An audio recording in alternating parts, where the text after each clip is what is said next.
When I first got this lens, I immediately stopped using it.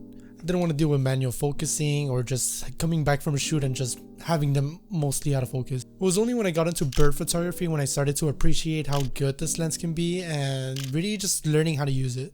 Oh, and that's of course the Nikon 7210 f4.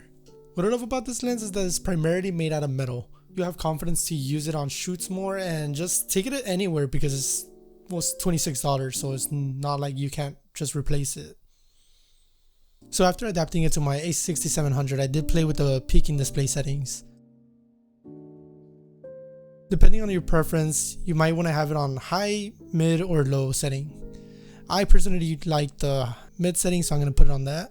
Now, whenever you shoot in manual focus, you'll have these guides helping you know what's in focus. This generally helps you, but I really like having some extra help. This is when I use the focus magnifier. What I did is I set it to one of the custom keys in my menu options and set it to my AF on key.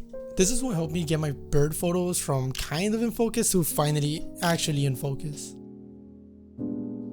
Other things to keep in mind since it is an old lens is that you'll want to be careful with your f-stop. Usually you want to have it on the lowest to have the most out of focus background, but if you're shooting on a high contrast area, it's gonna introduce some chromatic aberration. So whenever I'm shooting birds, I either leave it at f5.6 or at f8. One of my favorite shots with this lens was actually shot at f8, and it had a lot of depth in it because the leaves were actually really close to the lens while the birds were pretty far away. So it really helps you play around with the composition of your image. This became to be one of my favorite lenses, and I am planning to eventually upgrade, but since I'm a little broke, that could wait a little longer.